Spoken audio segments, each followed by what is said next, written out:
I would also like to thank all the distinguished speakers for their presentations, which has significantly raised the bar for future research, policy making, and implementations with regards to India's potential and opportunities within the rare earths and heavy metal industry. With that, we now move on to our panel discussion, Maneuvering the Mineral Market, China's Rare Earths Monopoly. Before I hand over the session to our moderator for the day, Mr. Krishan Varma, I would like to briefly introduce Mr. Varma and our distinguished panelists. Mr. Krishan Varma is a strategic affairs analyst and thinker. He is presently an emeritus faculty with the Rashtriya Raksha University, visiting fellow Chennai Center for China Studies, advisory council member, Global Counter-Terrorism Council, advisor, Usana's Foundation, and trustee, Foundation for Nonviolent Alternatives. Mr. Varma is on the board of directors of a corporate house and advisor to MNCs dealing with security, including energy security. We are privileged to have you as a distinguished chair and moderator for this panel discussion, sir. We also have the unique pleasure of listening and interacting with an illustrious panel of experts from Japan, Australia, Taiwan, and India. Our first panelist is Dr. Satoru Nagao. Dr. Satoru Nagao is a fellow non-resident at Hudson Institute based in Tokyo, Japan. He was formerly a visiting fellow at Hudson Institute based in Washington, D.C.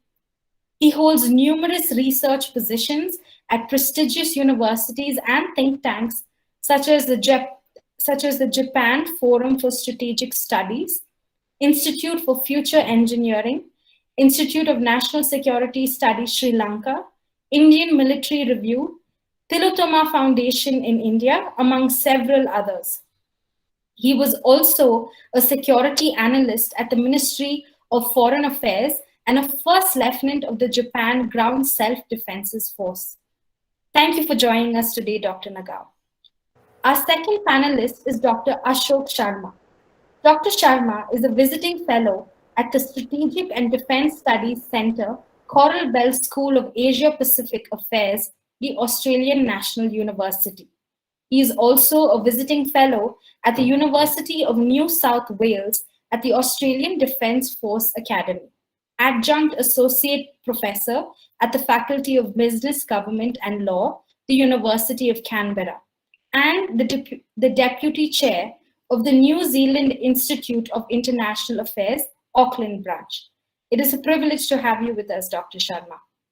Our next panelist is Dr. Florence W. Yang. Dr. Florence W. Yang is an assistant professor at the NCCU program in Japan Studies, College of International Affairs, National Chengchi University, Taiwan. She received her MA degree from Keio University and her PhD degree from the University of Denver. Her research interests include China's economic statecraft, Japanese security policy, the US-Japanese alliance, Sino-Japanese relations, and Chinese nationalism.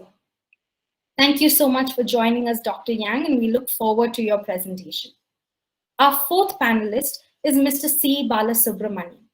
Mr. Balasubramanian Chandrasekhar is a senior research officer at the Chennai Center for China Studies. His area of interest include China's foreign policy, Chinese strategic thought, and Indo-Pacific affairs. As an ardent researcher, he has written on topics ranging from science and technology, geoeconomics, statecraft, and the South Asian region. Thank you for joining us in this panel, sir. Without any further delay, I would like to hand over the rest of the session to our moderator, Mr. Krishan Varma. Over to you, sir. Thank you very much, Nisha. Thank you for the introduction for myself, as well as all my distinguished speakers who have agreed to participate in this panel. I could not have wished for a better galaxy of speakers which will follow me. And I must, as wearing a hat of the RRU and a part of the co-host of the organization which have been involved in this China Studies Forum, to actually record my comments on an excellent and brilliant session before this. I think each and every one of the speakers were absolutely outstanding, giving us a great insight into one of the most strategic areas.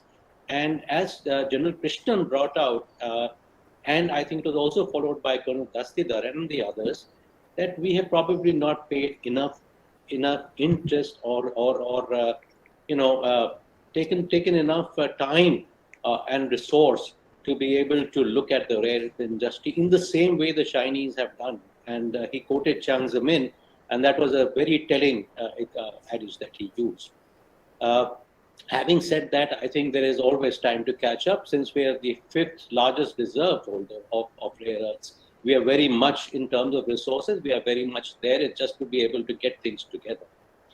I'm not going to repeat anything that has already been said, because a lot of it has been done eloquently, with great clarity. And some of us who have joined us late could always access the recordings or ask us questions from the host. So I'm not going to go back into the whole fact about rare earths and what its use is and what is the implementation of this and who's doing what and what kind of exports are being done or what kind of economics is being played by this. And suffice it to say that the Chinese have made great strides in dominating this market. And with the kind of developments that have taken place, especially post-COVID, we've understood the salience of having our own resources, whether you put it under the umbrella of Atmanirbhar, or you expand that Atmanirbharata, which was nicely and eloquently put on by Mr. Keval Ramani, to say let's spread that Atmanirbhar across allies, people who are democratic, who have no conflict of interest with each other, who are willing to work together in a complementarity, and to be able to then make a resilient global supply chain for very essential materials, which we are going to be manufacturing. And let's go straight from clean energy to electric vehicles. These are the future two technologies which we are looking for. So these are the kind of things that will go in, and I'm not going to say start recounting about how useful it is into the defense industry or sensors and propulsion systems and guidance. I think we all know that. So I'm not going to repeat all that, but I'm going to take, and especially for the sake of saving time, because we're running a bit late, and I want to go back into question and answer session at the end of our panel discussions. Let me go straight into the meat of it and invite Dr. Nagao to make his presentation. Please do tell us about how you feel in the context of Indo-Pacific security and the economic security in the region. How do you see this whole game of the rare earth metals folding out, especially given the current dominance of China? Over to you, Dr. Nagao. Thank you very much for asking this question. This is a very important and the core part of my explanation.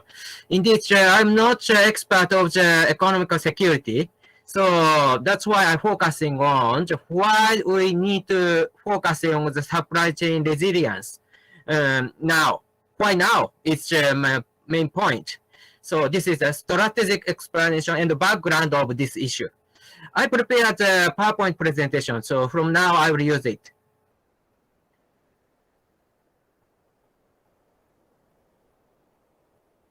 Can you see? Can you see my presentation? Yes. Thank you very much. Can you please make it full screen? Yeah, this is PDF. So yeah, you just have to close the side tabs. Just close the side tabs. It will Control L. Just give Control L. That's it. Mm-hmm. Yes. Is this? Yes. Okay. Thank you very much. So, title of my presentation is Supply Chain Resilience. Why now? Because the supply chain resilience is important always. But we're focusing on now. It's different. Why this issue is imminent? That's why we need to think about it. Indeed, the supply chain resilience is important because the US-China competition. Now, US-China competition has been escalating because China has escalating their activities. Already, many presenters explained it, but I try to reorganize it. So, for the world face fallout for the COVID-19 pandemic, China has undertaken the large number of aggressive military operations throughout the Indo-Pacific region. So this is what happened last 1 or 2 years. In the East China Sea, China has increased activity around the Senkaku Island of Japan to reach more than 1,000 times per year. In the Taiwan Strait, China has also increased its deployment. The U.S. Indo-Pacific Commander, Admiral Philip Davidson, warned that China could invade Taiwan within 6 years. In the South China Sea, China has ignored the 2016 verdict of the International Court and construct 7 artificial islands within 3 runways. So while claiming that these artificial islands have no military purpose, China is deploying missiles, the military planes on them. According to the Admiral Sunil Ramba, chief of the naval staff at that time of the Indian Navy, Beijing has deployed 6 to 8 warships in the Indian Ocean. And the number of China's incursion in the India-China border area reached 663 times per year. And in 2020, in the Indian-China border, 12,000 Chinese troops entered Indian territory and clashed with Indian troops, causing the 20 Indian soldiers sacrifice their lives and 76 others were injured.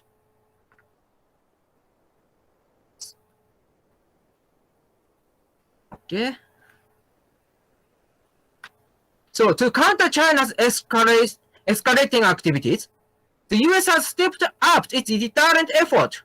In December 2017, the U.S. published its national security strategy, which will update, but by now this is the latest.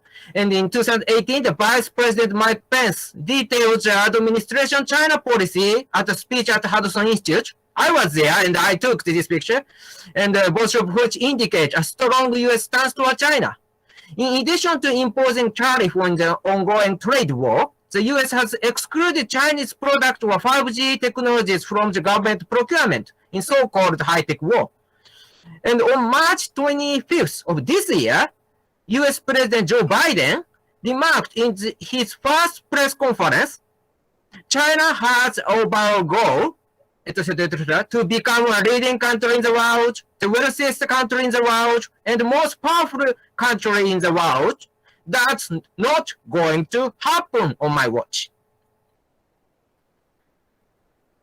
So what kind of strategy will the U.S. choose is the key point to understand why supply chain resilience is important. Simply said, militarily, the U.S. has tried to maintain balance. But economically, U.S. has tried to decouple from China and reduce China's budgetary advantages. And U.S. has demanded that China respect Western value.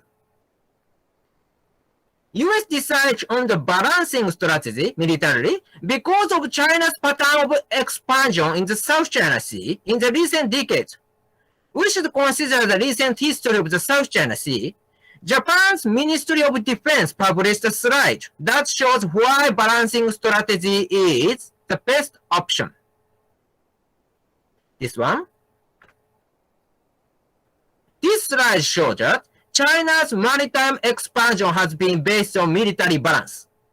China occupied half of the Paracel Island just after France withdrew in the 1950s, and occupied another half of the Paracel Island 1 year after the U.S. withdrew from South Vietnam in 1974. China occupied 6 features of the Spratly Island after the Soviet Union decreased its military presence in Vietnam in 1980s. And in 1995, China occupied Mischief Reef 3 years after U.S. troops withdrew from the Philippines. Therefore, we must prioritize maintaining military balance with China. But economically, the U.S. has tried to reduce China's budgetary advantages. China's problem is problem of money. When China has enough money, it can rapidly modernize its military and change military balance. China's wealth also allows it to invest a great deal of their money in small countries. The small countries' indebtedness allows China to expand its influence there.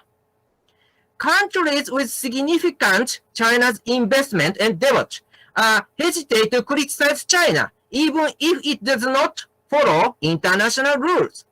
That is the reason the US will focusing on the economy and value. Value is legitimating US strong policy toward China. Because China did not respect rule-based order, the US asked allies and partners to cooperate. One of the main reasons for China being able to keep the cost of production low is also due to human rights violations, especially in the Xinjiang region. Because China lacks transparency, the report of the origin of the COVID-19 will be discussed, and the US would naturally seek the legitimacy to put more pressure on China. Therefore, supply chain resilience is very important. Countries in the world need to integrate our economic effort and reduce their resilience, their reliance on China. Also, China is the first or second-rate trading partner for many countries, including Japan, India, and Australia. If these countries depend too heavily on trade with it, our economy will be like passenger of the sinking ship. Therefore, decoupling or risk diversifying of supply chains and markets are necessary. Indeed, Japan has already begun to do so. Because Japan has relocated its factory from China to Southeast Asia and South Asia, number of Japanese citizens living in China has decreased from 150,000 in 2012 to the 111 in 2020, 26%. And at the same time, the number of the Japanese living in the US has increased from 410,000 in 2012 to the 426,000 in 2020. So, and Japan earmarked 2.2 billion of its 2020 economic stimulus package to help local manufacturers shift production out of China. So when the first Quad Summit, which was held in March 2021, so this year, the four countries agreed to set up 3 working groups, including Group O, providing COVID-19 vaccine to many countries in the Indo-Pacific, or critical and emerging technology working groups. This is related with the supply chain and related with rare earths, and working group on climate change. Indeed, this is also related with value, and value is related with the supply chain too, because China ignores the environmental issue to develop the rare earth mines. So supply chain of COVID-19 vaccine, the materials or critical technology are included as a topic. So the more China escalates the situation, the more the supply chain of American side country will be institutionalized in the Indo-Pacific. That's what's happening, and that is why supply chain resilience is important. Thank you very much. That is my presentation, and I should stop share my presentation data. Thank you very much, Dr. Nagawa. I think you brought out very eloquently the requirement for a very resilient supply chain and the kind of impediments that are coming in the way, and how aggressively China has been trying to dominate this region. May I, without further ado, just turn to the next speaker. I'm just going through this a little quicker so that we could save time and have enough time for a question and answers, and I would then summarize what we are saying. So let me just move on to the next speaker. We have Dr. Ashok Sharma, who will speak to us about geopolitics of rare earth material. May I just request Dr. Sharma to be mindful of the time, and if he could finish his presentation in about 10 minutes. We will have time later in the Q&A to be able to take on some topic which you might like to elaborate on. Over to you, Dr. Sharma. So could you please unmute yourself, sir, Dr. Sharma?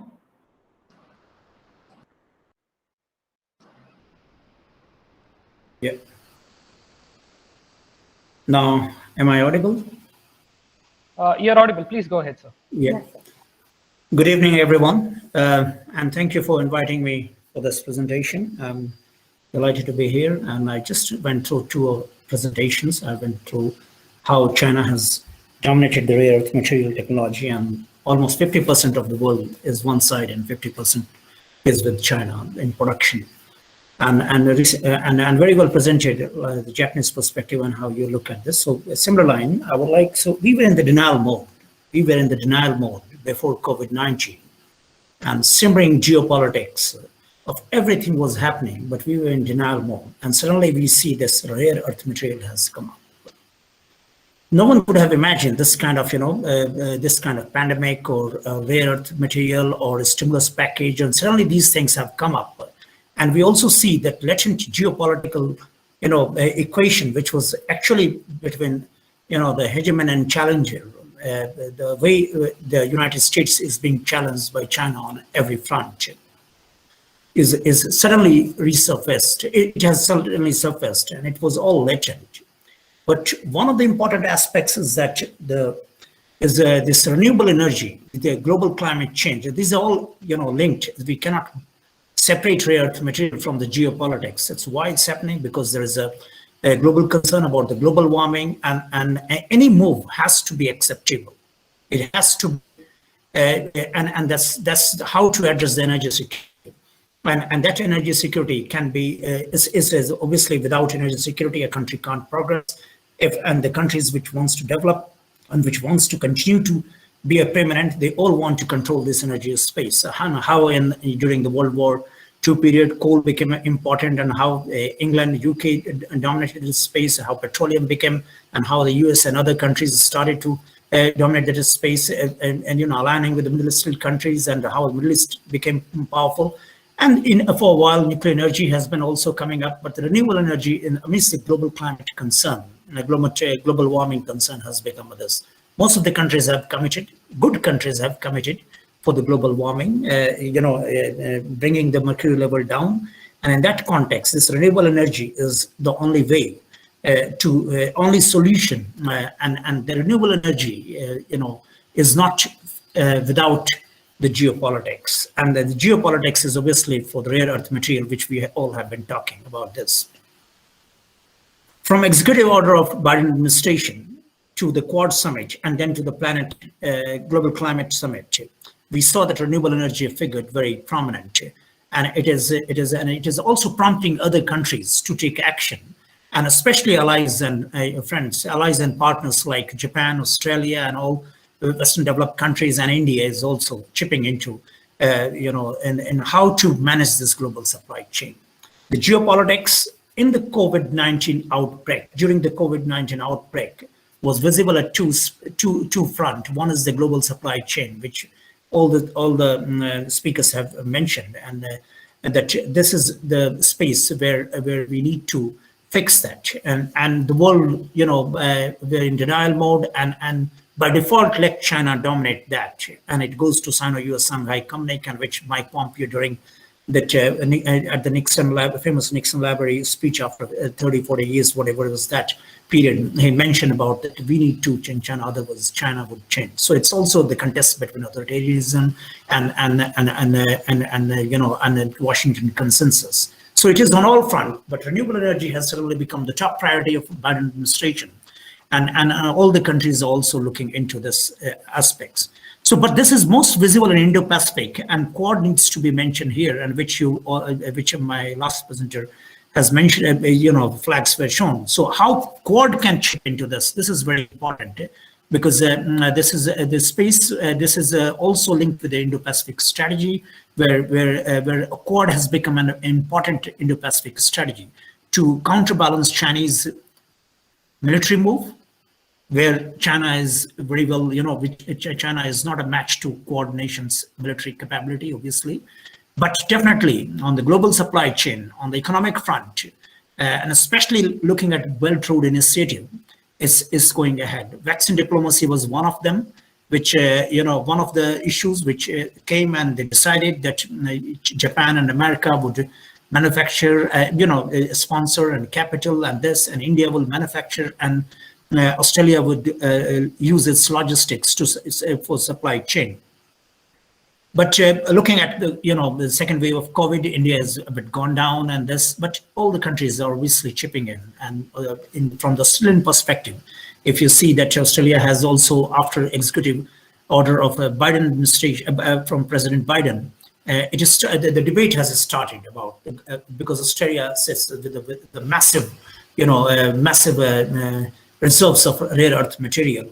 And debate has started how to attract investment. 2019 policy was actually to attract investment and how to commercialize, how to mining, how to attract the so then again, are you inviting Chinese company or American or Indian? And so these things have to be discussed in the coming days.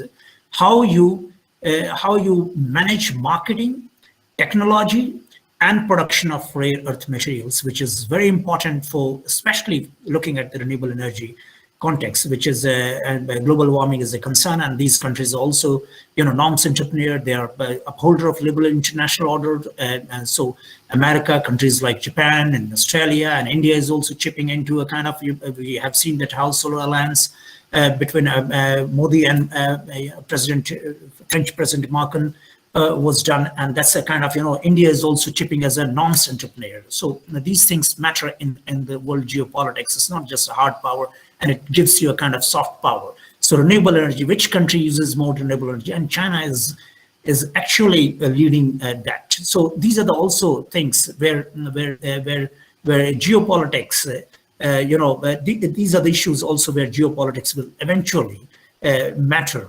It's not just hard power, but it's a soft power, and it's a global norms entrepreneurship of these countries are very well known. So this is Australia's concern that they should move more towards renewable energy. India has been moving; it has done very well with that. Adani, which was very defamed here in Australia, in fact has become one of the biggest player of renewable energy in the world. It's in top 10 in America. It is biggest solar park. It was I think in Tamil Nadu or Karnataka. Now it is overtaken by China. So these are the moves where we see that rare earth material is becoming important. It's at initial stage, though research has been done on how China has come to dominate and what are the possibilities of these countries to come and chip in to do their bit to start thinking of fixing the global supply chain, because militarily China cannot fight these countries. Quad is a very, very strong bulwark against Chinese aggressive military posture or any move and China will not fight war. Trust me, it's China's strategy. If you look at the history, China, if you show them, if you deter them, China will not fight war. China wants to be a superpower, wants to dislodge the US primacy, wants to impose its authoritarianism in the world. It's a model of governance without fighting war, without contributing this. So this is a good move, and this should be extended to all non-traditional security issues, which is with the global supply chain, but renewable energy, cybersecurity, vaccine diplomacy pandemic has become one of the important aspects of global politics, and you never know what kind of, because 90 days inquiry has been ordered by Biden administration, and during the US election campaign, Trump was highlighting that it's a China virus, indicating that it was man-made, it was not natural, it didn't come from wheat market. So there's a possibility. Now President Biden has taken a U-turn and he's given 90 days inquiry to be submitted. Within 90 days. So it again shows that there is a possibility of biological warfare. So these countries need to come together, and there are already good moves. And Australia is also discussing about how Japan, America, and Australia can work together on this, because they are the leading on this front. Obviously, India will further chip in because of Quad is that, but there is already strong strategic alliance triangular alliance between Japan, Australia, and America. So that would be also handy in this entire Indo-Pacific strategy, where the future is linked. If we ensure a secure and a stable Indo-Pacific, the prosperity in the 21st century it will be installed, and in which we all will prosper. Thank you very much for thank you very much for listening. And this is what, and I'm happy to take any questions on this. Thank you, Dr. Sharma.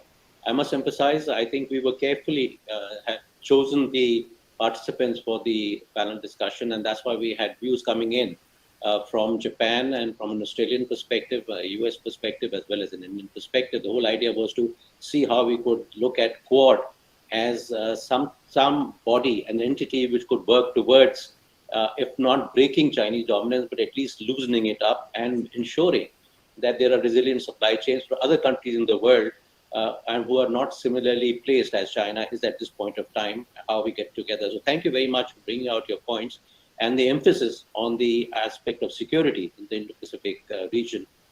I think we can't really talk about the security in the Indo-Pacific region without looking at Taiwan. I think it's one of the central places in the Indo-Pacific region which needs to be taken care of, if I'm using that with emphasis, because it's not a member of any of these entity, alliances or whatever you like to call it, or groupings. But it has a very important role to play, and I think it has a great insight into what's happening in the Chinese mainland in terms of resources, in terms of resource nationalism, in terms of watching their rare earths policy. They are quite affected because they are leaders in the semiconductor industry, which needs a lot of rare earth in terms of electric vehicles, etc. That they are absolutely avant-garde in. So I will, without further ado, move it to Dr. Florence Yang to give us a Taiwanese perspective. But also, may I request you, Dr. Yang, to give it a little more flavor as to what you think can be done, in terms of actually taking, of reducing the dominance of the Chinese, or taking something away from a practical aspect, something which could be implemented either by the Quad or by the Quad countries and the regions. And I'm specifically mentioning two, of Taiwan, of course, but also I want to bring in Vietnam, which is also an important player in the rare earth field, which we have not addressed since the morning. Also, if this is an open question to the next speakers, as well as when we go back to the Q&A, as to the role of the Russians in this, and Brazil in this, and how does BRICS, is BRICS something that we can do even though China is Chinese dominated? Is there something, a debate can be started? I'm just putting that out as a loose question. We can take it up in the Q&A. Over to you, Dr. Yang. Okay, thank you, Chair, Dr. Varma. First, I would like to thank the Transknight Center of China Studies for giving this opportunity to join this conference. I actually learned a lot from the older presenters. Okay, now I will post my PowerPoint. Today, I would like to talk about China's rare earth policy, and I think they have a tendency of a resource nationalism. So I will talk about the tendency for three sides from 3 points. First one is that they actually set up the export quotas, and that has been reduced since 2005. And in 2010, they even announced that they will reduce that by 40%. And then the second point is that they used to, before 2004, they used to have the VAT rebates because they want to encourage the local company to export rare earths to the foreign countries. But in 2005, they eliminate the VAT rebates and even increase the export tariff on the rare earths. So from 10% to 25%, and to various products related to rare earths. And the third point is that I go through their official documents and to see what kind of policy they have done. So in 2002, very early stage, they already have a document and trying to restrict those foreign investment in their local rare earth industry. And then they start to go through the controlling the mining and processing and export of rare earths. And most recent, actually from 2009, they trying to reorganize and also merge all the industry at home, so into 6 major rare earth groups. So we can see it's these 6 groups. and they located in the different places, and they have different kind of production, percentage of production. And all of this group, they participate in mining and concentration, separation and purification, and also refining. So this means the whole chain of the rare earths. And this is the map that showing that how many districts of the production of rare earths. So I think that this tendency can show that is consistent with the definition of resource nationalism, which means a wide range of strategy that the government use to assert economic and political control over natural resources. In practice, resource nationalism include a wide range of approaches, like forbid foreign investment in their local mining business, and also rapid increasing tax, and also regulation on their local components, and also restriction on export of rare earths of the natural resources here. So yes, we just showed that they have a tendency of resource nationalism, but why should we be worried about this? I think one of the reasons is because they have been using this as an economic sanction tool against other country, which is the case of the 2010 case, and the target was Japan. And so I will spend a few minutes to talk about Japan's case and to see that is that anything that we can learn from Japan, because I think they did a good job to get through this whole crisis. So first, I would like to focus on this element, the dysprosium element. This element is highly used in the permanent magnet, and this kind of magnet can be used in the motors. And motors can be used in electronic car or air conditioner. But this kind of element is highly produced in China and heavily depending on China's export. So we can see the comparison here. In United States, mining sites, they actually create 0% of the dysprosium. And in Australia, it's 0.25%. But in Jiangxi area, it's 3.8%. And this is the same amount of rare earths, and they have a comparison.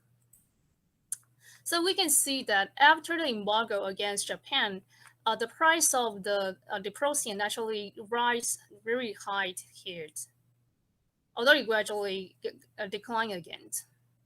So how did Japan did, and what kind of response they have to get through this whole crisis? First, let's start a lot of project, and they're trying to create certain new products that do not using any dysprosium at all, like electronic car makers like Mitsubishi or Toyota or Honda. They all trying to create this kind of motors so they can avoid using dysprosium and do not have to be controlled by the Chinese experts. And the second one is that they're trying to invest in other places that do have a rare earth supplies. The most successful one is the Australian one. Actually, the Japanese company, they had invest, and also the Japanese government, the JACMEC, they also invest in this Australian mine site. And they also start a lot of projects, a lot of technology that trying to recycle rare earths from the used products. And they also send this case to WTO. And after 2 years, WTO actually confirmed that the whole China's restriction on the export of the rare earths was violation of the WTO agreement. So in 2015, actually China had to abolish export quotas and abolish the tax as well. So I think most of these measures are successful. And I think they're trying to do a really good job. So we can see the number here. In 2010, they have 82% of rare earths is from China. But in 2002, only 2 years, they decreased that into 58%. So which means that they decreased the dependence on China's exports. So what can we learn from this case?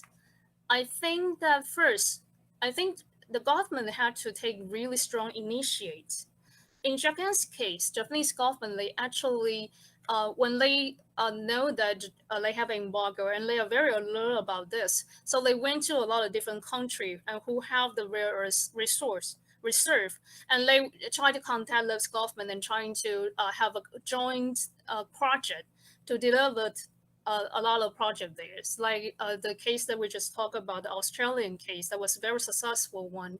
And I think they also contact with India and Kazakhstan and Vietnam. And I think that's why I think that when this happens, whatever, we don't know what China will be targeting next time. But when that happened, I think the government had to really initiate to do something. And the second one is it's just my personal suggestion, and because I don't really work in the automobile industry, so I don't know is this a material suggestion or not. But I think that there are a lot of companies already create or have a new invention that is using do not use dysprosium at all, and to create motors or create a lot of products that do not use the dysprosium. So maybe there are possibility that we can share this kind of technologies with the like-minded partners. And also, when this kind of product came out, they might be more expensive because they spend a lot of money in trying to invent this kind of technology. Maybe the government can provide certain kind of subsidy for them. So even for the company itself or for the customer who buy this kind of products. So this is just my personal suggestions. Okay, I will stop here and thank you for your attention. Thank you, Dr. Yang. Thank you very much for those insights. They're useful as to how we could go forward in trying to tackle this nationalism and dominance of the Chinese market. Let me now immediately move on to Bala for his presentation. He would be talking about China and the geopolitics of the rare earth material market. I will save my comments just after that and then go into the Q&A session. This is all for just saving time. I think we are exceeding. So let's over to you, Bala, if you could stay within the time limit. Thanks. Thank you, sir. Thank you, sir. I'm just moving on to my presentation. Nisha, please just give me a thumbs up once it is up.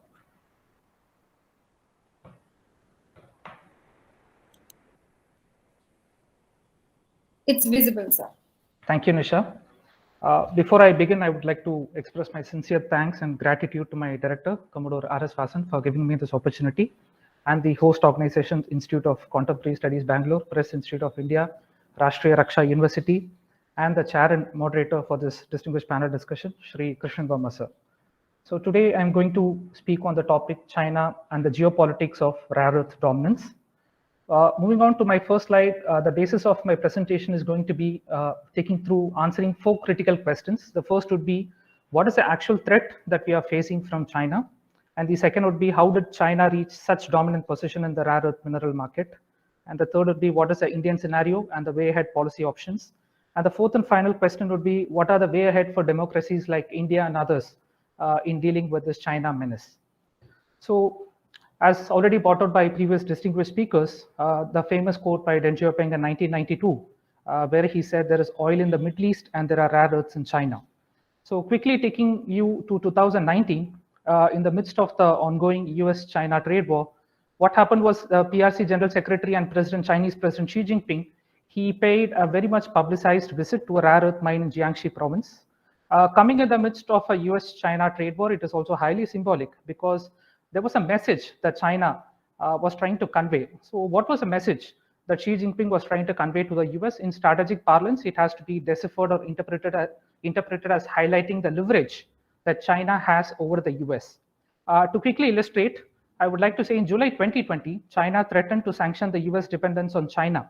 And as already brought up by Colonel Ghosh Dasida sir also in his presentation, an F-35 stealth aircraft uses an average of 427 kgs of rare earth minerals, and a Virginia-class nuclear submarine, which is seen as a mainstay of the American power projection, uses around 4.2 tons of rare earth minerals. And all of these are coming from China. So what the Chinese were trying to say is that they let the Americans know who the real master is. So what does this all tend to show? it tends to show two things. What does it entail is, one, the strategic relevance of rare earth elements is far greater than their economic importance. And two, it also shows China's interest in this arena is not commercial alone, but also to use it as a tool of strategic arsenal that can be leveraged as necessary. Moving on to my next slide. So we have to answer this question: how did China attain such a dominant position in the rare earth market? So as there goes a proverb, Rome was not built in a day. China's dominance in this rare earth industry is a result of decades of targeted industrial policies, which it was trying to leapfrogging other nations. So the Chinese government took major steps to support this nascent rare earth industry. So initially what it did was it issued export tax rebates in the mid-1980s. And subsequently what happened was these rebates, they lowered the cost for Chinese mining companies, thereby helping them to gain a foothold in the global market. To illustrate this point, I would like to give you a small statistics. From 1985 to 1995, the China's rare earth mining production exploded from just 8,500 metric tons to roughly 48,000 metric tons. That is, China's share of global rare earth mining output surged from 21.4% to a whopping 60.1%. And subsequently, as China's mining capacity also expanded, the rare earth producers in other countries also began to shift their production base to China because they wanted to take advantage of China's low labor cost and weak or lax, I would say, environmental governance and regulations. So quickly coming to the period of 1990, what happened was the Chinese government declared rare earths to be a protected and strategic mineral. So what are the implications of these moves that was carefully crafted by China? One, this prohibited foreign firms from mining rare earth within China, and two, it restricted foreign participation in rare earth processing projects except in joint ventures with Chinese firms. So next question. So what is the strategic gain for China by this move? One is that it enabled the Chinese companies to gain foreign know-how through these partnerships while also steadily cutting out foreign competition from the supply chain. And two, quickly coming to 2012, what happened was, this is very significant 2012 because in June 2012, for the first time, China came out with its first ever white paper on the rare earth elements, which was titled as Situations and Policies of China's Rare Earth Industry. And what did the paper reveal? Three interesting developments. It delineated China's national rare earth industry, its capability and its strategy. And according to the white paper, it also revealed China possessed the capability to produce over 400 varieties of rare earth products in more than 1,000 specifications. This is important. This also means that China has developed a complete rare earth industrial production system, starting from the mining stage to the end product stage. That is, from the establishment of the upstream industries to the promotion of the downstream use industries. So China has already established. And how was the white paper received? It was not received well globally. It raised major concerns among countries across the globe by the time, because China controlled almost 97% of the world rare earth market and was a dominant player already. Sensing its importance, China in early 2012 also announced new restrictions on rare earth exports to the US and other countries. In response, just to give you a quick summary, in response, what happened was the US, Japan, and also the European Union moved a complaint at the WTO against China's restrictive export policies in rare earth elements. So moving on to my next slide, I'm going to give you a small scenario of Indian scenario on the policy options. India also understood the importance of rare earth, and one of the first countries immediately after independence to establish the National Indian Rare Earth Limited in 1950. However, despite having an early mover advantage, we could not capitalize on because apart from, there are no such prominent facilities in the private sector in India beyond what the Department of Atomic Energy and other of its ancillary units are doing. One issue for this is a lack of policy architecture, I would say, and there is a strong disconnect between the government, industry, and academia. One example that I would like to specifically mention here is in February 2020, the IREL invited bidders for preparation of a feasibility project to produce 2,500 tons of rare earth oxalates from the carbonanite ore in Amba Dongar in Gujarat.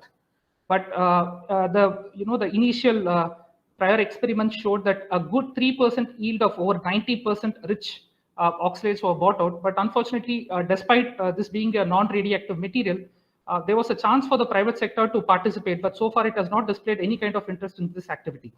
Coming to the next one, the rare earth policy framework. A viable solution would be to encourage the Indian private sector to look overseas and secure the rare earth industries under prospecting or mining concessions.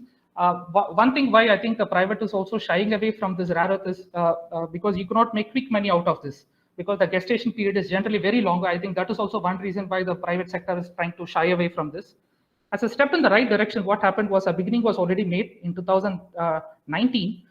3 government PSUs, the NALCO, the National Aluminium Company Limited, the Hindustan Copper Limited HCL, and the Minerals Exploration Corporation Limited MECL, in 2019 established a joint venture named KABIL, Khanij Videsh India Limited, to explore, acquire, and refine strategic rare earth metals in countries like Latin America, Africa, and Australia. Next policy option for India would be extraction or recovery of rare earth element substances from discarded products, although it is very difficult and costly, but that shouldn't deter the private or the government to being considered for further serious research. Here too, the private sector can play a very significant role.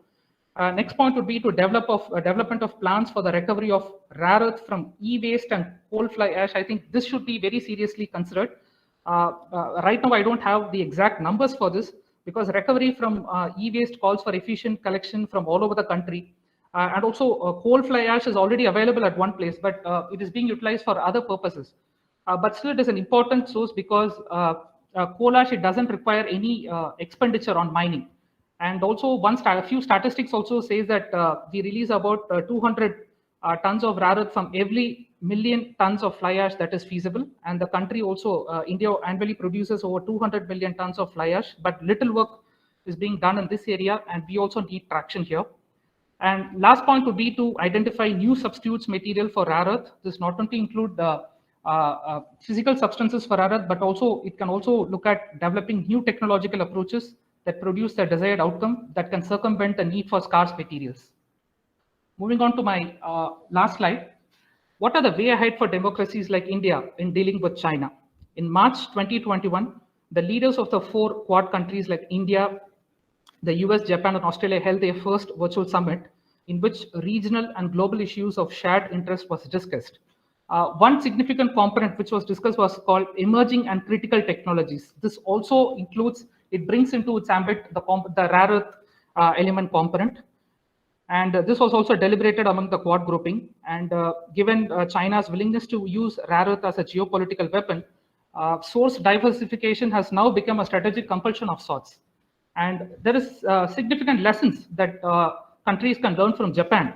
The JOGMEC, which is a Japan Oil, Gas and Metals National Corporation, and Sujitz, another company from Japan, they funded the Australian producer Lynas Rare Earth Limited at well below market rates to encourage the creation of an alternate non-Chinese supply chain. So this ensured that Japan gets a priority supply of its rare earth through 2038. So what was the results of all these actions by Japan? It has been very dramatic. From 98% of global mined production in 2010, China's market share had fallen to a drastic to 58% by 2020. Along with that, the Mount Weld and the Mountain Pass mine in the California, US alone now accounts for nearly 1/4, which is 25% of the global rare earth supply. And the last point would be to look at the Quad+1 framework, or you can even call it extension of the Quad Plus, or anything that you would like to call.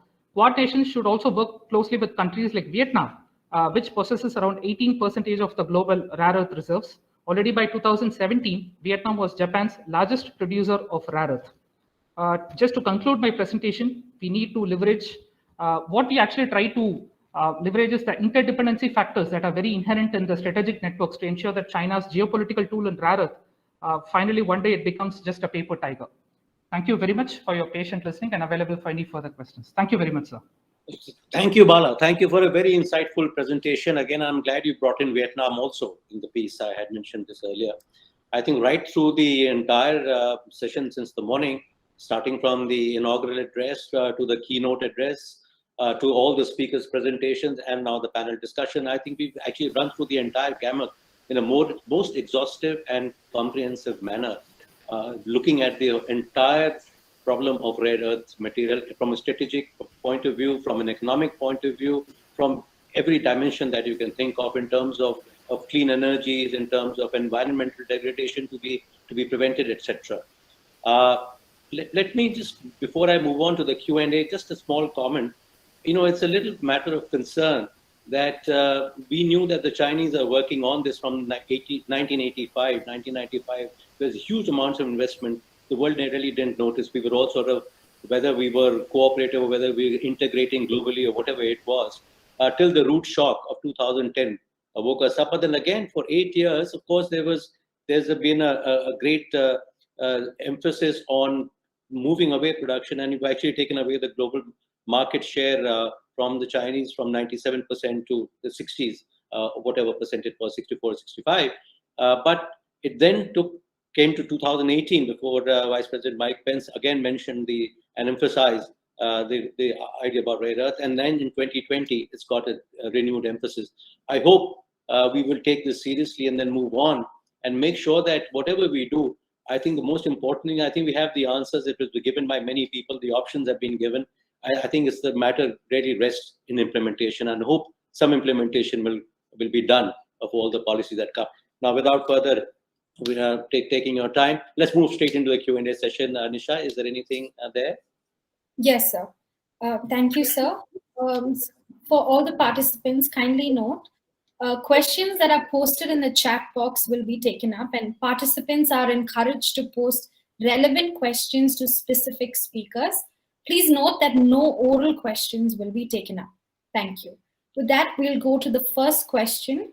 The first question is from Commodore R.S. Vasan, the director of C3S. He asked to Lieutenant General C.A. Krishan. General Krishan again has, by way of this talk, highlighted the failure of the entire system in India despite availability of raw materials. What is preventing the government from doing what it must, as all the factors are known to the policymakers? Thank you very much for that question. Actually, that question cuts through the entire haze and comes to the specific issue from the Indian perspective. Let me just take a couple of minutes to elaborate something. All this exercise that we are doing is to finally come to the point of India, and India has a tremendous advantage. The first advantage is really very few people know that we have monocytes stored, thousands of tons of monocytes stored in concrete tanks, because prior to 2016 and 2019 or so, for about 20 years, beach sand mining was permitted. Now, beach sand consists of heavy minerals like, sillimanite, ilmenite, garnet, and all. And rest of as per the regulations, rest of it, the tailings, were to be stored. Why? Because the tailings contained rare earths and thorium. So there were very strict specifications for storage of that. That entire quantity is held. It is the government of India's property, but it has been held by miners who were given permission then. So this quantity running into thousands of tons is held by us, held in tanks. And what does it contain? It is monazite containing rare earths and thorium. So that is if somebody has to do a mining purely for rare earth, you can never beat China because of the cost effect. It can only be economical if it is integrated mines. Even China's in most of the places, it is combined with iron ore. It's a tailing which come from iron ore. So this particular stock which you are holding, as it's a mine, gold mine, on which you are sitting, not using. You are looking all around the world without using this. Now, this has the potential, believe me, I am not exaggerating, to be converted into rare earth permanent magnet in a matter of just 2 to 3 years. 2 to 3 years, that is the time. And this technology is no secret technology. Countries, firms in Japan, firms in Australia are prepared to join up with you. But now coming to the question specifically of Commodore Watson, what is it that's stopping us?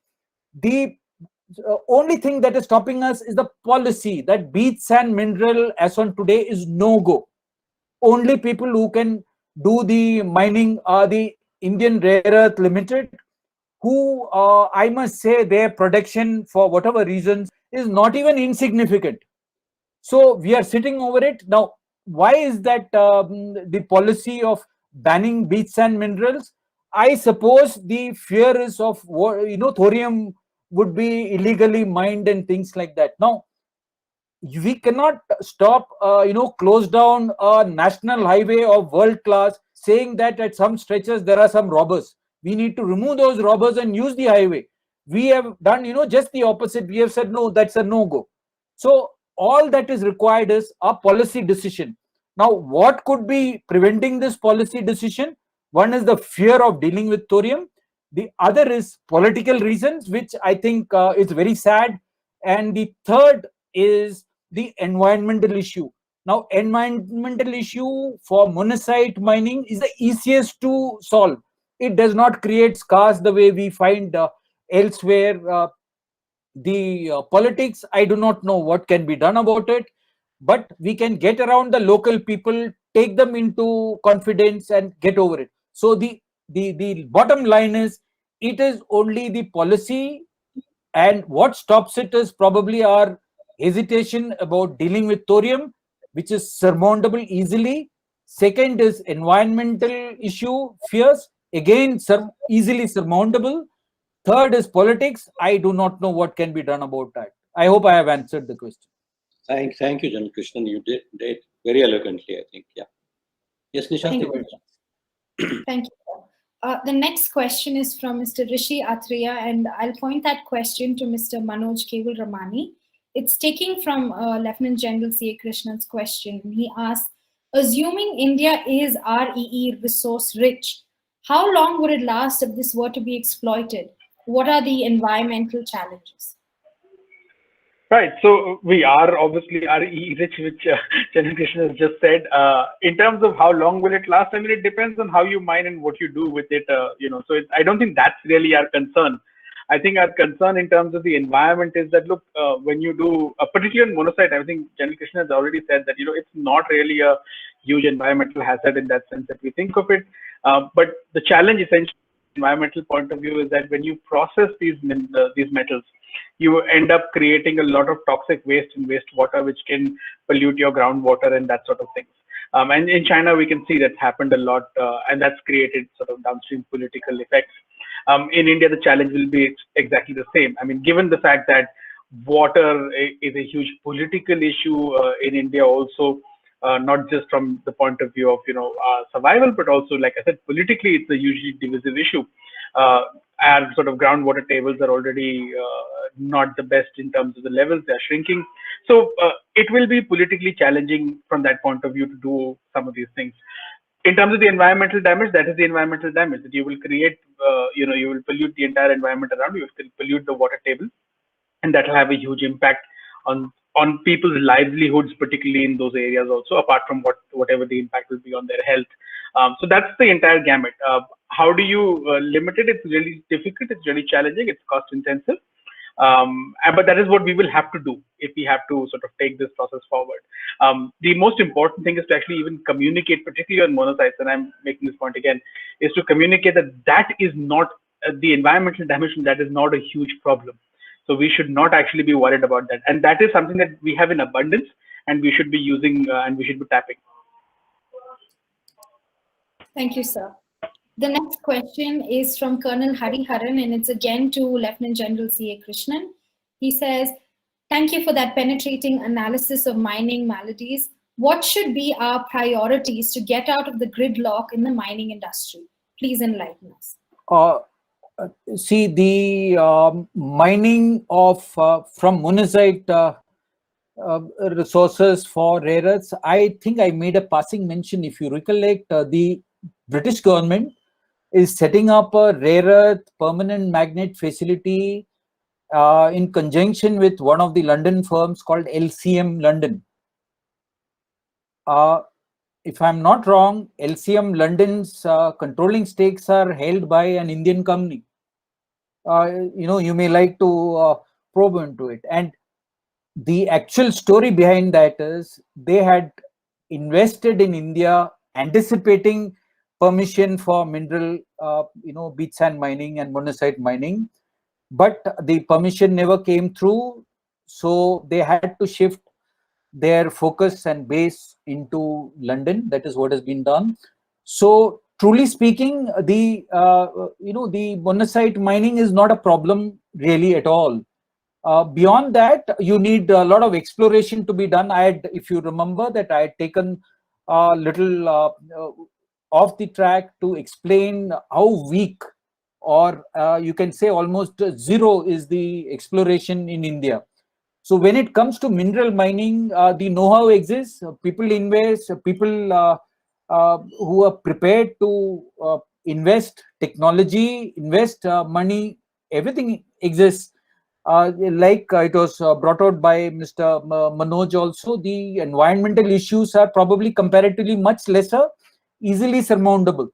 In fact, most of these mineral, the monazite sands, minerals which are mined, after mining, the remaining tailings are put back, and a lot of greenery. There are very nicely laid out plans to to reduce the environmental impact to the barest minimum. So truly speaking, the bottom line is, the only thing that stands between India and the rare earth is the policy. Let me just add something here. It may not be proper for us to just look at rare earth. Rare earth, if you have a rare earth downstream, if you can attract, if you produce rare earth, we will attract downstream industries. Now, downstream industries worth billions of dollars will come with technology, with the capital that is required. There will be so much of employment generated. It's a whole series of windows that are going to open. So it is not just the rare earth. It is actually looking at unshackling India's economy. And as I touched upon during my talk, there is so much which is dependent as we look at not the far future, just 20 to 30 years from now. Green technology or the efficient modern high tech, they all require rare earth. Now, if you are dependent on China, like I said, we have learned from API monopoly, we have learned from the problem of even for Covishield, the rare earth, the raw material, we should learn our lesson. The warnings are loud and clear. Thank you.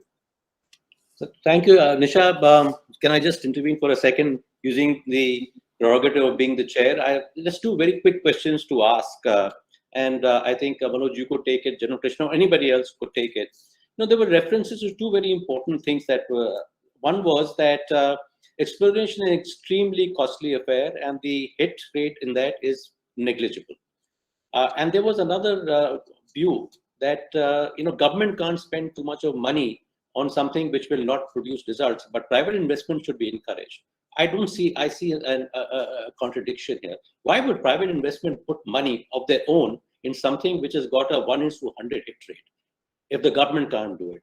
So and I remember reading something which Manoj had put out some time ago, I think it was last year, which mentioned something about a new department being brought out, and you reduce the importance of the Indian Rare Earths Limited and have a department of rare earths under the petroleum and natural gas ministry or something on that sort. Would you like to elaborate on that as to how I'm looking at how do we implement what we are talking about? I think we know what the problems are.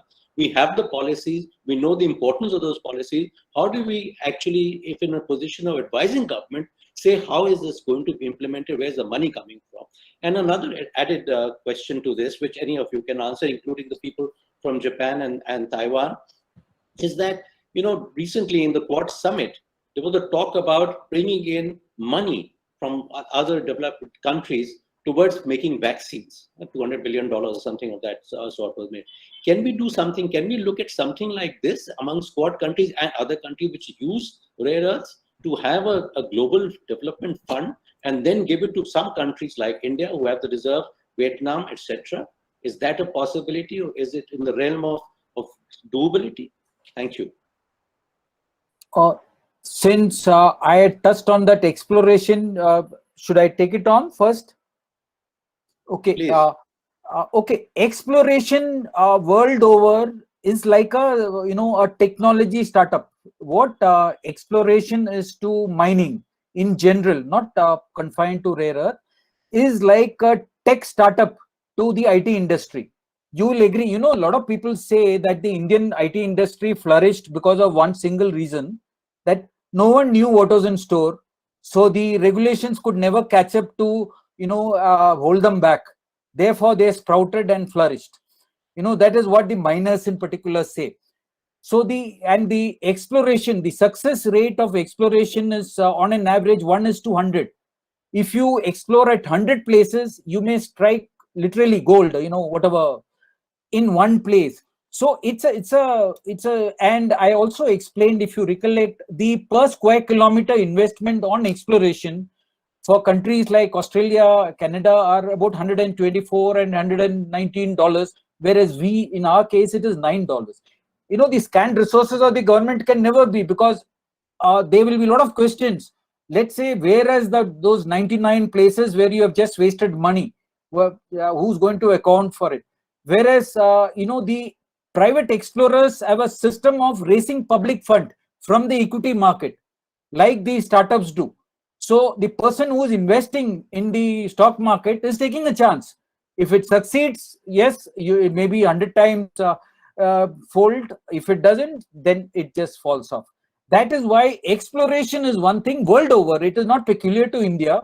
It is a private, it's an absolute gamble, and it is like an adventure game into it. All that the policies are required to do is to frame policies so that, once they explore, these explorers do not do mining.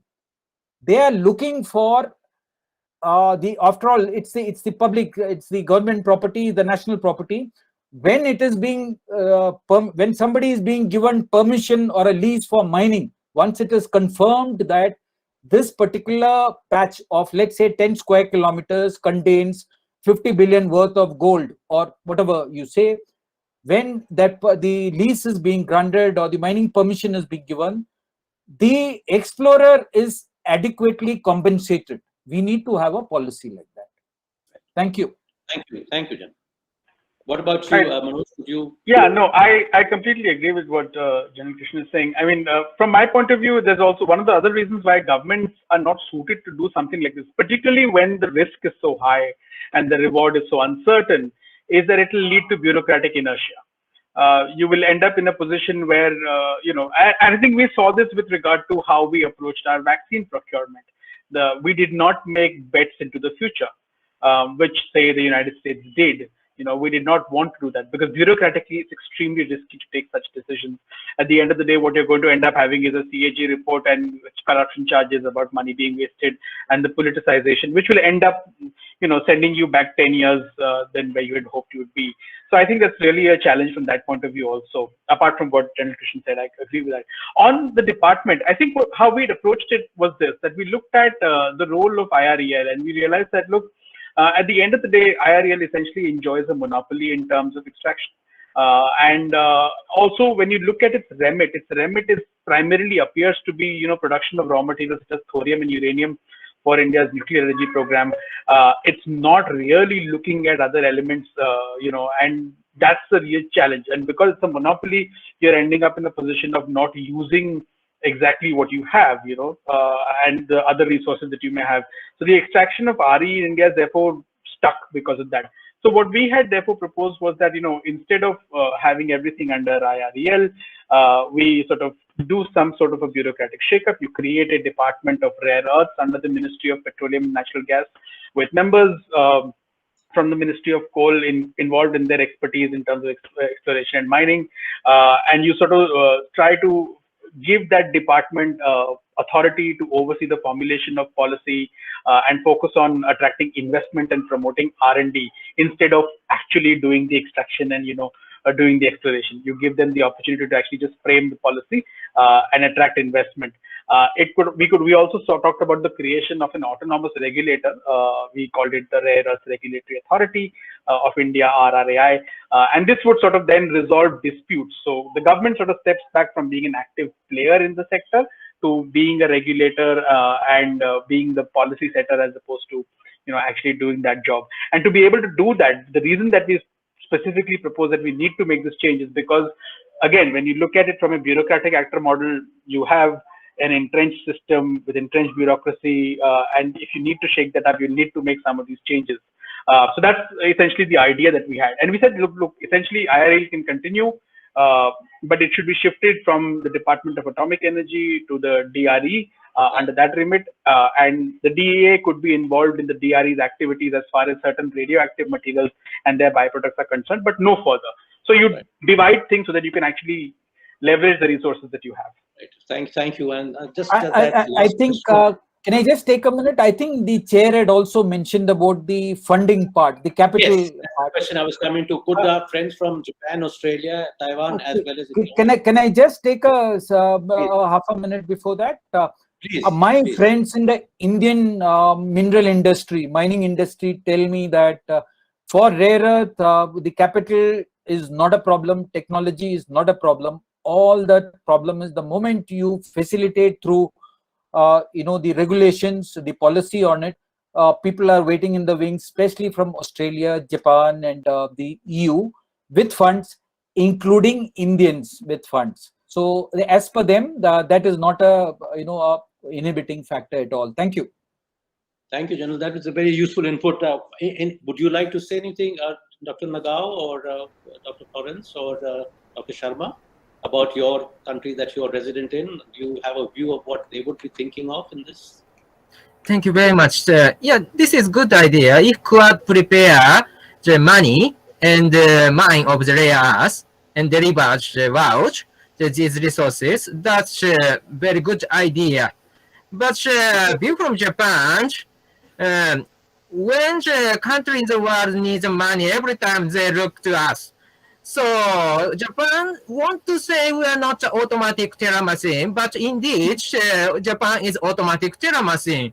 So that is a little ironic situation. Maybe many countries love Japan because we are automatic teller machine.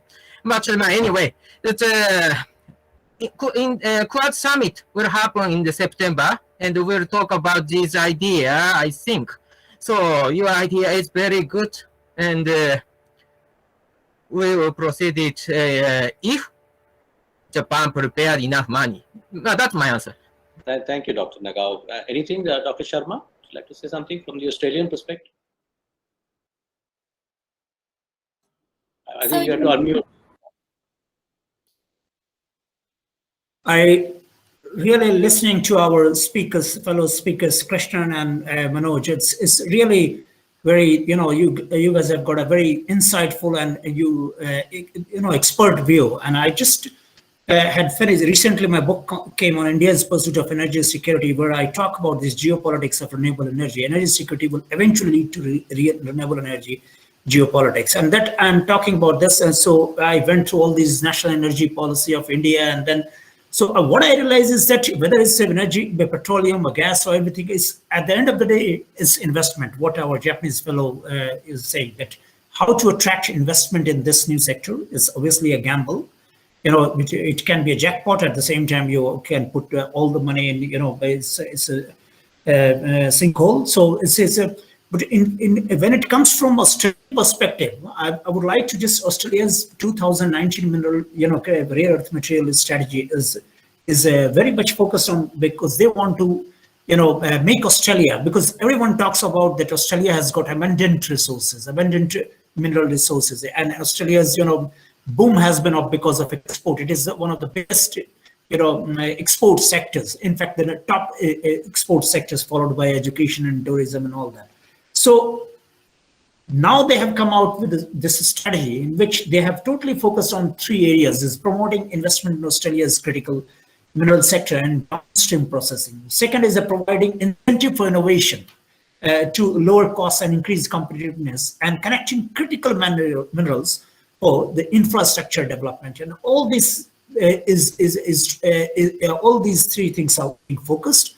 And I think that should be the strategy of, all the coordinations, including that this is what it is. And all the coordinations could be, come together. And as I've been listening to Vietnam, definitely Vietnam is one of the, middle powers, I would say, that countries which has not only contained COVID-19. It's densely populated, unlike Australia or New Zealand and many other countries. It is densely populated, but it is also showing, guts. It's exploring energy with India. So these are the countries which needs to be included in Indo-Pacific. And also, I will again bring it to the geopolitics. So what about the European powers? They're also concerned about this containing of China. Even Russia is concerned about this. Russia, on the one hand, it challenges America on many fronts, but on the other hand, it wants to be a friend of America and the West, and because it has, major stakes of, its gas market. So it is also concerned about the Indo-Pacific studies. Can we reverse Henry Kissinger's policy of, bringing Soviet Union by helping China? Can we reverse that Sino-US Shanghai Communique so can Russia be included also? Germany is already there, France is already there, and UK has also come with the Indo-Pacific strategy. So I would say that we need to include more and more nations when it comes to the investment perspective aspects, and obviously the technology and everything. We all know that these countries are developed, and they will. Maybe this could go into the Alliance of Democracies, something in the. Yeah, something. Great, thank you. Florence, would you like to say something? Do you think Taiwan would be interested in putting some funds towards a global, reserve or something to do this? I just want to make a quick comment to your question of the vaccine corporations. As a receiver country, Taiwan received vaccines from Japan and from the United States and some European countries, and we are very grateful for that. So now we are starting producing our national vaccines. So maybe if we can get certain kind of international recognition in the future, maybe, although I cannot speak on behalf of our country, but I think if we can get recognition and other countries think that they need help and want to receive this kind of vaccine, I think we will be happy to share that with all the people. So we are very willing to join this kind of cooperation framework. And I think that if that's possible, I think that more cooperation is definitely very welcome in Taiwan. Thank you, Tom. Thank you, Dr. Yang. Sorry, Nisha, back to you. Are there any more questions in the box? I think we're running a little. Yes, sir. In the interest of time, this will be our final question. And it's from Mr. Pratap Heblika, and I keep it open to any of the speakers who want to answer it. We've restricted to 2 speakers. He asked, in India, state governments and union territories need to be integrated into the overall scheme of things. This has not happened. Is there a way forward?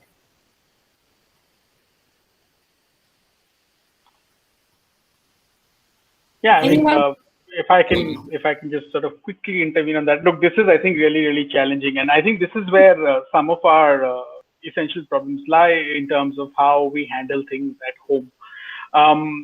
I think that domestic politics, look, at the end of the day, it's like this. For every actor, whether it's a state government, whether it's a private entity, there are a set of incentives that will eventually drive them. Even for political actors at state governments level, if there is clarity in terms of policy and an enabling environment, state governments will do what they have to do. Because at the end of the day, state governments also, at the end of the day, after 5 years, go and see a legitimate mandate. So I don't think we need to sort of necessarily think about it from, and again, the Chinese sort of example comes to mind. A lot of us in India tend to look at the Chinese example and say, because it's a unitary system, it's able to drive action. I don't think we need to sort of think of that example as something that we need to emulate, because that example in itself leads to tremendous inefficiencies. So I don't think we need to think of that. I think what we need to do is we need to, at a central level, just create the enabling policy environment where government steps back, opens up the sector for private entities and others to sort of participate. It regulates effectively. So that's the job that it has to do, regulating in terms of competition, in terms of pollution and externalities. And if that it does well, the sector will grow. I think that's broadly the point that I would like to make. Thank you. Yeah, Nisha? Yes, sir. Are we done with the question and answers? Yes, sir. With that, we have come to the end of the question and answer session. We thank all the distinguished speakers and panelists for patiently answering all the questions. It is now my privilege to introduce Commodore R.S. Vasan, who will deliver the concluding address. Commodore R.S. Vasan is currently the Director of the Chennai Center for China Studies and Regional Director, National Maritime Foundation, Tamil Nadu Chapter. He is also head, Strategy and Security Studies, Center for Asia Studies. He has had a distinguished service of over 34 years in the Indian Navy and the Coast Guard. His additional current assignments include member advisory group at the Madras University and Stella Maris College, visiting faculty at the Indian Maritime University, among others. He has over 100 papers published in edited volumes, journals, and international publications, and he is a regular speaker at many international and national institutions around the world. We look forward to your valuable perspectives in conclusion of this conference, sir. I now invite Commodore R.S. Vasan to deliver the concluding address. Over to you, sir. Thank you, Nisha. Am I audible? Yes, sir. Thank you very much. And I think this is one of the most fascinating events that we have conducted in the recent past. And the credit entirely goes to all the organizers who are here, the ICSB, PII, RRU, and of course the Chennai Center for China Studies. And it took some time for us to put this together.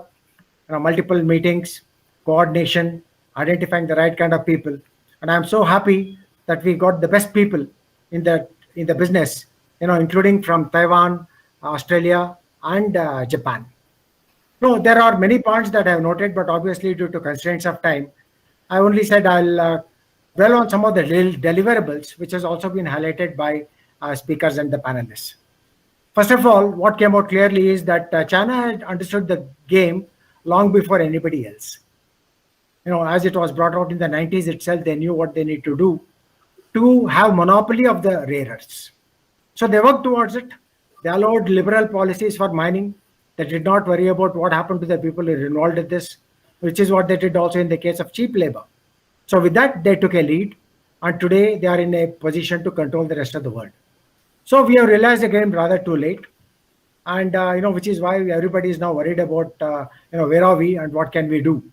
So this is where there is an importance of the discussions today. What came out clearly is that Quad perhaps holds certain amount of answers. The Resilient Supply Chain Initiative, which is part of the Quad, as was also brought out, has got an agenda in September. And they need to be able to look at what kind of funding is required. This point came out, and I know there were many resource persons who said that we require some kind of a corpus. Parallelly, all the other partners are working. I think Major General Krishan, Lieutenant General Krishan made a valid point and said, all these people are way ahead. Where is India? So obviously, we are still rudderless in terms of engaging with the people who are already doing business, whether it's in EU or US or London, wherever it is.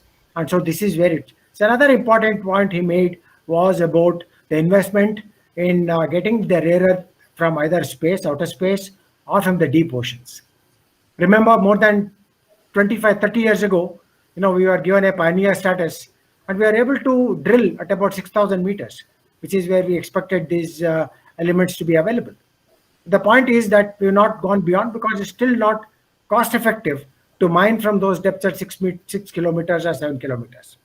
Again, China has taken a lead over here, and they have the world record today of going down to those depths for trapping those minerals. Other thing is, of course, on the point that was brought out by 2 or 3 speakers about the dependence even for advanced weaponry, whether it's the F-35 or the Virginia class, which is dependent on these rare earths which are required for their critical systems, sensors, weapon delivery, including AI. But when you look at the quantity which is there in the Virginia class, it's about 7,300 tons. And the quantity that we are talking about is 4.2 tons. So in comparative terms, it may be less. But in terms of utility, it is the most critical aspect of a war machine, whether it's the F-35 or the Virginia class submarine. So, as long as this kind of a dependence is there in advanced electronic systems, weapon systems, sensors, you find that your dependence on China is a big question mark. So the other point was, more relevant to India, because that is where we come in terms of identifying what is required to be done by India. Many suggestions have been given, and I'll only flag a few. And this is related to something to do with our policy paralysis scenario that we are constantly in. We know what to do, we don't do it. We exactly know how much of monazite is available, but we would be rather happy sitting on top of it than allowing the industry to tap this potential which is there. So, the other important thing, is on the point that was brought out by, I think, Manoj about community interaction, taking the community on board. You can't do these things in isolation that like you can do in China. There you can float all kind of environmental laws, and you will not have a protest. And if there are any protests in the state, that will be subdued. And therefore, how do we get this community on our side? You saw it happening in Kudamkulam, when you had the protest by the fishermen when we are trying to have nuclear reactors there. So this is a complicated situation. Other points which came out were very clearly about not having total dependence only on rare earths. Also trying to look at alternate technologies which are important for the clean earth. There are commitments on the SDG, the Sustainable Development Goals. But these cannot be achieved unless you have total control about how much of rare earths are you using, what alternates are available. I think the other point that came out also in renewable energy was about even in solar energy, you're still dependent on rare earths. The wind turbines themselves have critical components which are required for conversion of solar energy. So that is the scene we are in. So there's a lot more that I have written down in respect of deliverables that were given by each speaker. But I will not be able to delve on them, but we'll make a summary of this and share it with all the participants. Now, having spoken about all the other speakers, I just want to go back to the first speaker, the Vice Chancellor of RRU, Dr. Professor Bimal Patel. He said, there's everything that's available. We can do it. We can. So, only question is, since he said we can, why is that we can't was the question that came in many of our minds.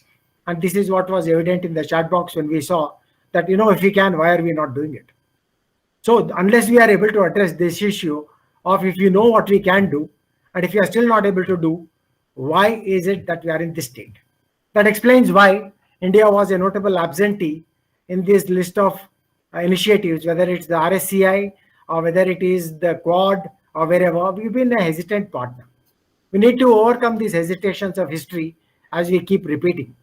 So even in the Quad, it's only thanks to the trans-Himalayan aggression that there's a little more traction in all the partners trying to forge an alliance, which will also provide multiple solutions. Will they provide these multiple solutions, whether it's vaccine diplomacy, whether it's RSCI, whether it is taking on the challenge on the RRE, or whether it is the confrontation in South China Sea? So there are many questions. So I'm extremely happy that in addition to getting some answers, we also raised many more questions, which are of great relevance to us.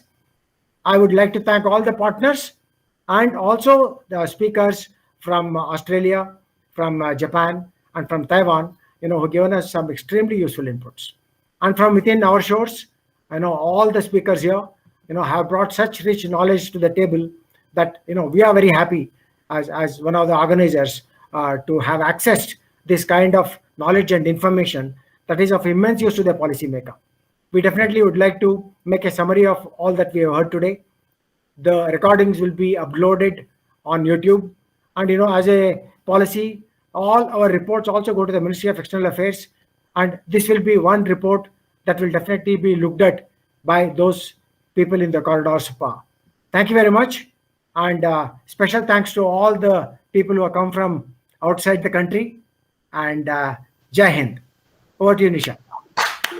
Thank you, sir. Thank you, sir. That brings us to the end of one-day international virtual conference.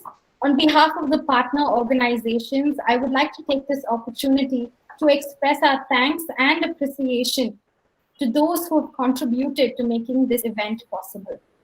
At the outset, I would like to place on record our sincere gratitude to Professor Dr. Bimal Patel, Mr. Pratap Hebliker in the Institute for Contemporary Studies, Bangalore, Mr. Sashi Nair in the Press Institute of India, Mr. Krishan Varma and the Rashtriya Raksha University, and Mr. Nabil Mancheri.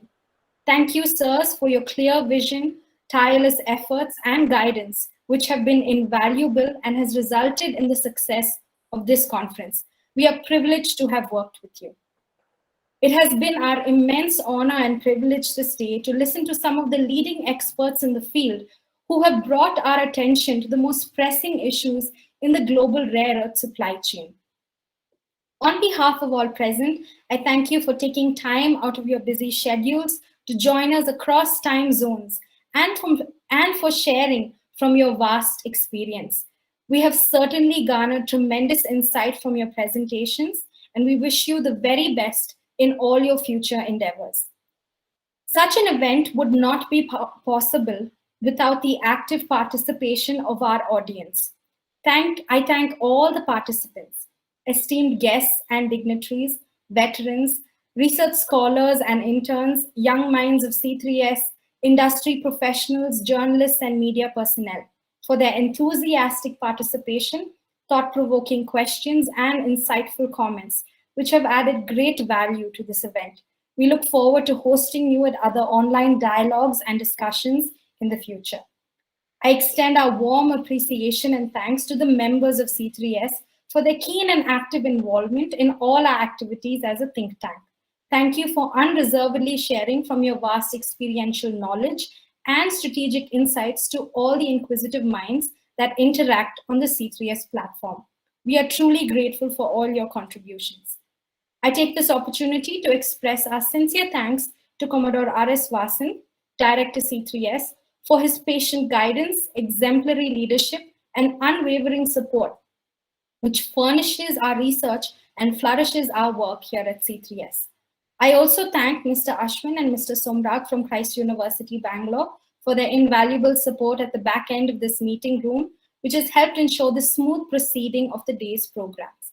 And finally, I warmly thank the members of Team C3S, Commodore Vijesh Garg, Mr. Balasubramaniam, and Ms. Padmashri Anandan for their commitment, creative efforts, and determination, which are clearly evident in the success of this international conference.